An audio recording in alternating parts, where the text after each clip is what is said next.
Thank you very much.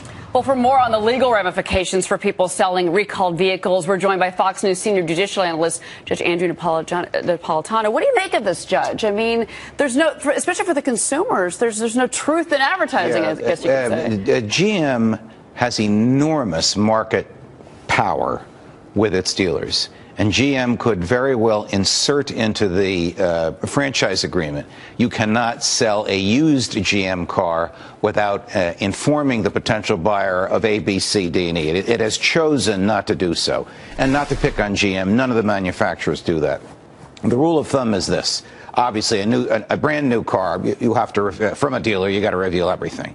A used car, you must answer honestly and fully and completely whatever questions are asked, but you need not volunteer anything. So that's the general rule of thumb with respect to a new car, to a used car, even if it's been recalled. My grandfather in Portland, Maine, was a used car dealer, and he might take issue with something you just said. I loved him dearly, but let me ask you about used cars. Sure. What if I'm selling individually a used car? What legal responsibility do I have to share information with a buyer? Same as your grandfather did or does, and that is to answer truthfully whatever questions are put to you, but you don't have to volunteer everything. So with respect to a used car, the onus is on the purchaser to ask the right questions and to document the questions that they were asked. How do you do that? You follow it up in an email. Thanks for our conversation today. I asked you the following 5 questions. You gave me a negative answer to all of them, because if there is an injury or an accident, or even if something comes up before there's an injury or an accident, and it turns out that fraud was committed in the sale, that is, the seller made a material misrepresentation, treble damages.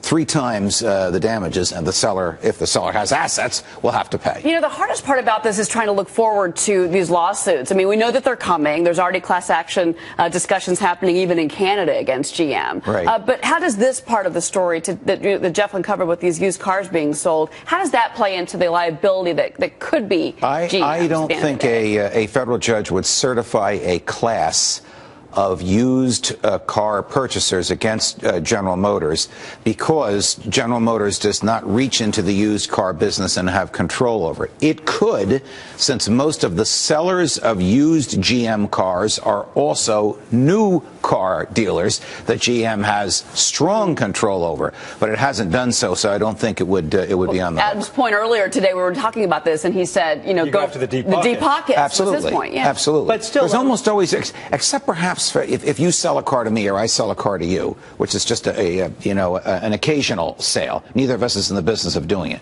With the exception of that, the seller almost always has liability insurance, which covers the failure to reveal information.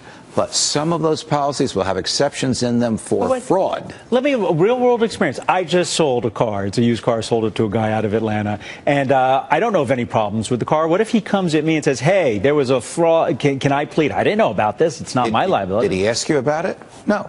If he asked you about it and you gave an answer that turns out to be true and accurate, you're off the hook, because he bought it anyway.